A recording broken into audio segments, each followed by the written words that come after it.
हाँ भाई लोग, सही पढ़ा है आपने टाइटल और थंबनेल में। आज की वीडियो बहुत ज़्यादा इंटरेस्टिंग होने वाली है क्योंकि इस वीडियो में हम कंपेयर करेंगे खानसार को केजीएफ के साथ और केजीएफ को खानसार के साथ। और ये मैं आपको पहले ही क्लियर कर देता हूँ कि इस वीडियो में ना ही तो बात होने वाली है कलेक्शंस की और ना तो एक्टर्स की, और यहाँ तक कि हम इस वीडियो के एंड में इस कंक्लूजन पर भी नहीं पहुंचने वाले कि केजीएफ और सलार इन दोनों में से कौन सी मूवी अच्छी है।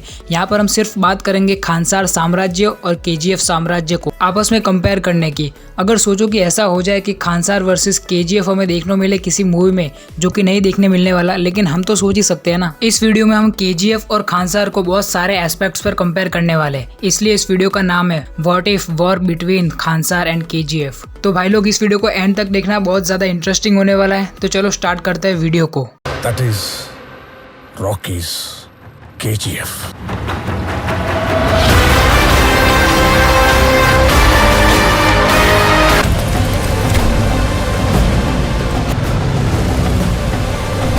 देखो यारो, केजीएफ और खानसार इन दोनों को ही आपस में कंपेयर करने से पहले आपको इन दोनों की टाइमलाइंस को समझना पड़ेगा।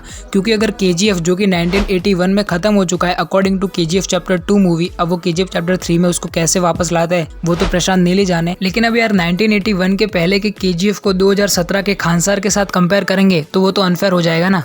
तो चलिए जान लेते हैं केजीएफ और खानसार इन दोनों की ही परफेक्ट टाइमलाइंस को, और हम इस वीडियो में कौन कौन सी टाइमलाइंस के दोनों केजीएफ और खानसार को आपस में कंपेयर करने वाले हैं वो भी जानते हैं। वो साल था 1951 जहाँ पर कि कोलार गोल्ड फील्ड्स में पहली बार सोना पाया गया था अकॉर्डिंग टू मूवी, रियल में नहीं, ठीक है। और 1981 में केजीएफ का सारा सोना लेकर रॉकी निकल पड़ा समुद्र में और रमिका सेन ने पूरे केजीएफ को उड़ा दिया। केजीएफ की शुरुआत हुई 1951 में और उसका अंत हुआ 1981 में। लेकिन खानसार का ऐसा कोई खेल नहीं है। खानसार 1000 साल से भी पहले से बना हुआ है और अभी तक भी रूल कर रहा है, यानी कि 2017 तक। अब प्रशांत नील उसे सलार पार्ट 2 में 2022 तक भी लेकर आ जाए तो कोई चौंकना मत, ठीक है। अब इस टाइमलाइन के हिसाब से हमें 1951 और 1981 के बीच की टाइमलाइन में हमें खानसार और केजीएफ को आपस में कंपेयर करना पड़ेगा, ना तो उससे पहले और ना ही उसके बाद। अब मैं आपको खानसार और केजीएफ की हिस्ट्री बताकर आपका टाइम वेस्ट करना बिल्कुल भी नहीं चाहूंगा, वो तो आप जानते ही होंगे। हम सीधे बढ़ते इन दोनों ही साम्राज्य के किंग्स पर, जिनको कि इन दोनों ही मूवीज में सबसे ज्यादा हाईलाइट किया गया है, यानी कि खानसार का किंग राजमन्नार और केजीएफ का किंग यानी कि अपना सूर्यवर्धन। देखो यारो, वैसे तो खानसार का किंग राजमन्नार काफी ज्यादा पावरफुल है क्योंकि उसने अकेले ही पूरे शौर्यांगा कबीले को खत्म करने का हुक्म दे दिया था, और वो खुद इतना पावरफुल है कि पूरा खानसार उसके नीचे काम करता है। राजमन्नार वैसे तो काफी ज्यादा स्मार्ट किंग है और काफी विजनरी भी, क्योंकि उसी ने तो खानसार को पूरी आर्मी प्रोवाइड करी और खानसार को इतना आगे बढ़ाया। लेकिन उसकी एक वीकनेस है उसके आसपास के लोग, उसके रिश्तेदार, जिनको कि इसने मंत्री बनाकर रखा है खानसार के। वो कभी भी धोखा दे सकते हैं इनको। अब वो आप लोगों ने देखा ही होगा, जब राजमन्नार खानसार से बाहर जाता है फिर एक एक कर उसके सारे मंत्री अपना रंग दिखाना शुरू कर देते हैं। अब सूर्यवर्धन के साथ भी यही सेम प्रॉब्लम है। सूर्यवर्धन ने भी केजीएफ के बाहर जितने भी लोगों को मामला संभालने के लिए रखा है वो सारे केजीएफ को हड़पना चाहता है, यानी कि एंड्रयूज, और ये मंत्री तो अलग ही लेवल पे है। लेकिन सूर्यवर्धन को एक बेनिफिट ये है कि उसके साथ में यानी कि उसके परिवार के जितने भी लोग हैं, ज्यादा लोग नहीं है, 3 ही लोग हैं। एक गरुड़ा जो कि मर चुका है, एक विराट जो भी मर चुका है, और उसका भाई अधीरा जो भी मर चुका है। लेकिन ये सारे जब जिंदा थे उन्होंने सूर्यवर्धन का पूरा साथ दिया था। केजीएफ यानी कि कोलार गोल्ड फील्ड्स को एक पूरा साम्राज्य बनाने में सूर्यवर्धन के भाई अधीरा का सबसे बड़ा हाथ है। और उसका बेटा गरुड़ा भी गद्दी को तो पाना चाहता था, लेकिन सूर्यवर्धन को मारने के बाद नहीं, उसके मरने के बाद। समझ रहे हो ना। इस तरह दोनों किंग्स यानी कि राजमन्नार और सूर्यवर्धन, इन दोनों में से सूर्यवर्धन को एक बेनिफिट उसके परिवार का है, लेकिन राजमन्नार के पास वो बेनिफिट नहीं है। तो चलो बात करते हैं कि 1951 और 1981 के बीच में अगर खानसार और केजीएफ में लड़ाई हुई तो फिर उनमें से कौन जीतेगा। यहाँ पर दोनों ही हार भी सकते हैं और दोनों ही जीत भी सकते हैं। देखो 1951 के बाद जहाँ तक केजीएफ गरुड़ा के हाथ में था तब तक केजीएफ का इतना विकास नहीं हुआ था, यानी कि इतना डेवलप नहीं हुआ था कि वो खानसार जैसे बड़े साम्राज्य के साथ लड़ाई कर सकते। लेकिन जब केजीएफ पर रॉकी ने कब्जा कर लिया उसके बाद केजीएफ बहुत ही ज्यादा डेवलप हो गया है और उसके पास अपनी एक पूरी आर्मी भी आ चुकी है। और केजीएफ के अंदर के 20,000 मजदूर और उसके आसपास के इलाके के टोटल 15 लाख लोग केजीएफ की रक्षा करने के लिए तैयार खड़े हैं। रॉकी के केजीएफ पर कब्जा करने के बाद केजीएफ सिर्फ हथियारों और वहाँ की सेना से इतना ज्यादा पावरफुल नहीं बना, बल्कि केजीएफ की असली पावर आती है उसके आसपास के 15 लाख लोगों से। सोचो यार, 15 लाख लोग। और इस टाइमलाइन में खानसार राजमन्नार के पिता यानी कि शिव मन्नार के हाथों में था, और वहाँ पर हमें मूवी में इतना ज्यादा कुछ बताया नहीं गया है कि उस टाइमलाइन में खानसार कितना पावरफुल था। खानसार को उसकी रियल पावर 1985 में शिव मन्नार के मरने के बाद जब खानसार राज मन्नार के हाथों में आया, तब वहाँ पर खानसार की असली पावर की शुरुआत हुई। अब बात करते हैं कि इंडियन गवर्नमेंट क्या रोल प्ले कर सकती है अगर खानसार और केजीएफ इन दोनों के बीच में 1951 और 1981 के बीच में अगर लड़ाई हुई तो। अब देखो, जैसा कि हमने केजीएफ चैप्टर 1 और केजीएफ चैप्टर 2 में देखा है कि इंडियन गवर्नमेंट को तो पता भी नहीं है कि केजीएफ जैसी कोई जगह भी एग्जिस्ट करती है और वहाँ पर ये गरुड़ा, अधीरा, सूर्यवर्धन, रॉकी ये सारे केजीएफ खेल रहे हैं। और हाँ भाई लोग, ये ध्यान रखना कि यहाँ पर मैं रमिका सेन की गवर्नमेंट की बात कर रहा हूँ और इस बात से डिनाई नहीं कर रहा कि अगर गुरु पांडियन की सरकार होती तो वो केजीएफ का पूरा साथ देती खानसार के अगेंस्ट।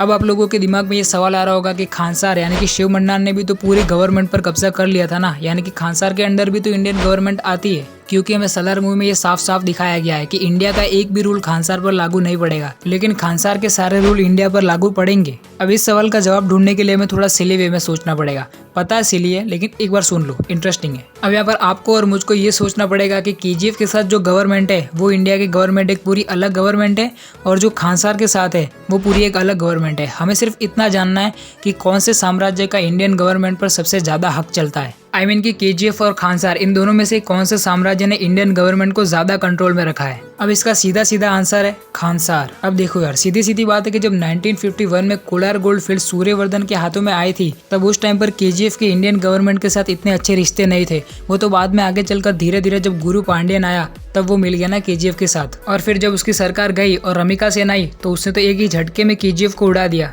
जब उसको पता चला तुरंत खत्म भाई। लेकिन खानसार का तो अलग ही भौकाल है इंडिया और इंडियन गवर्नमेंट पर। वो मार्क वाले भौकाल की बात नहीं कर रहा मैं, क्योंकि वो शिव मन्नार के मरने के बाद का है, यानी कि 1985 के बाद का। लेकिन हम यहाँ पर बात कर रहे हैं 1951 और 1981 के बीच की। अब खानसार का भौकाल तो जब इंडिया आज़ाद हुआ था, यानी कि 1975 में, तब से है इंडियन गवर्नमेंट पर, क्योंकि बंदा सीधे चलता आ रहा है पॉलिटिशियन के बीच में और पूरे इंडिया के नक्शे से खानसार का नाम ही मिटा दे रहा है। तो फिर इससे ज्यादा भौकाल और क्या चाहिए आपको। मतलब कि इंडियन गवर्नमेंट पर अगर कंट्रोल करने की बात हो तो उसमें केजीएफ से खानसार आगे ही रहेगा। अब देखो यार, हम यहाँ पर रॉकी और देवा इन दोनों को भी आपस में कंपेयर कर सकते हैं, लेकिन यहाँ पर इन दोनों की टाइमलाइन बिल्कुल भी मैच नहीं कर रही है। लेकिन फिर भी हमें देवा और रॉकी को आपस में कंपेयर करना हो तो उनकी स्ट्रेंथ के हिसाब से हम कर सकते हैं। और फिर आप लोग मुझे अपना ओपिनियन कमेंट्स में लिख के बताना कि आप लोगों को रॉकी और देवा इन दोनों में से स्ट्रेंथ के हिसाब से पावरफुल कौन लगता है। ठीक है, अब सबसे पहले हम सबके प्यारे रॉकी भाई की बात कर लेते हैं। Violence violence violence, I don't like it. I avoid violence likes me. I can't avoid. Rocky भाई के कारनामों की लिस्ट इस जन्म में तो बता पाना बहुत ही ज्यादा मुश्किल है, लेकिन फिर भी बताने की कोशिश करता हूँ। तो चलो फिर शुरुआत करते हैं। तो देखो, अपने रॉकी भाई केजीएफ में घुसने के लिए 50 गुंडों से लड़ चुके हैं, जो कि एकदम वेल ट्रेंड थे। और उससे पहले भी रॉकी मुंबई में कई सारे गैंगस्टर्स को दौड़ा कर मार चुका है, जैसा कि आपने केजीएफ मूवी में देखा ही होगा। और हमें ये भी दिखाया गया है कि उसने गरुड़ा को भी मारा है। हजारों गार्ड्स के बीच उसने केजीएफ में घुसकर गरुड़ा को मार दिया। कितना जिगरा होगा यार। और रॉकी भाई को बड़ी माँ को चलाना आता है, बड़ी माँ गन को चलाना आता है, और छोटी माँ यानी कि कालाश्निकोव वो गन भी वो चला सकते हैं। ये तो हो गई वो बातें जिससे कि हमें पता चले कि रॉकी फिजिकली कितना ज्यादा पावरफुल है। अब बात करते हैं कि वो मेंटली कितना स्ट्रांग है। इमोशंस की तो बात ही मत करो। माँ ने कहा कि दुनिया का सबसे अमीर आदमी बनकर मरना, तो पूरे केजीएफ पर हाथ साफ कर लिया इस भाई ने। और अधीरा ने उसकी बीवी को मारा तो उसने अधीरा को भी मार दिया। यहाँ पर ये पॉइंट नोटिस करने लायक है कि इतना पावरफुल विलन यानी कि अधीरा, जिसने कि पूरा केजीएफ साम्राज्य बनाया और उसने उसके लिए कितने सारे लोगों को मारा होगा, इतने पावरफुल विलन को भी अपने रॉकी भाई ने मार दिया। तो चलो बात कर लेते हैं देवा की स्ट्रेंथ के बारे में। तो देवा भी एक काफी ज्यादा पावरफुल कैरेक्टर है प्रशांत नील की मूवीज का। देवा एक ऐसा कैरेक्टर है जो कि अपने दोस्त यानी कि वर्धा की जान बचाने के लिए नारंग जैसे इतने पावरफुल सरदार का गला भी काट सकता है, चाहे उसके आसपास गन लेकर पूरी सेना ही क्यों ना खड़ी हो। और देवा उतना वजन जो कि 3-4 लोग साथ में मिलकर उठाते हैं, उतना वजन देवा अकेला ही उठा सकता है, और वो भी बड़े आराम से। मतलब कि फिजिकली स्ट्रांग तो है देवा। और रॉकी भाई की तरह ही देवा 50 आदमियों को ऐसे ही उठा के पटक सकता है, वो भी हवा में, और वो भी स्लो मोशन में। मतलब कि इस चीज में तो देवा और रॉकी ये दोनों ही एक्सपर्ट है, क्योंकि ये दोनों ही साउथ के हीरोज हैं। और देवा रॉकी की तरह ही गन्स वगैरह चलाने में बिल्कुल एक्सपर्ट है, जैसा कि आपने वो खानसार में घुसने वाला सीन देखा ही होगा। और ये भी पॉइंट नोटिस करने लायक है कि वर्धा को देवा ने खानसार का कर्ता बनाया और फिर उसके बाद वो मार्क भी बनाया, जिससे कि पूरी इंडियन गवर्नमेंट डरती है। यानी कि जब देवा ने खानसार का कर्ता वर्धा को बनाया, उसके बाद खानसार का भौकाल और ज्यादा बढ़ गया इंडियन गवर्नमेंट और इंडिया में।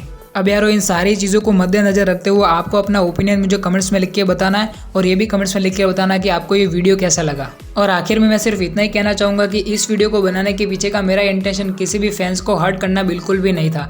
केजीएफ के जो फैंस है वो अपनी जगह पर है और जो सलार यानी कि जो खानसार के फैंस है वो अपनी जगह पर है। उन दोनों को आपस में कंपेयर नहीं किया जा सकता, लेकिन इन दोनों के साम्राज्य है उनको आपस में कंपेयर जरूर किया जा सकता है और यही मेरे दिमाग में आया, इसलिए वीडियो बना दिया। अब आपको अगर ये वीडियो पसंद आया तो लाइक मार दो इस वीडियो को, और अगर इस चैनल पर कहीं से भी नया आएगा तो चैनल को सब्सक्राइब करके जाना।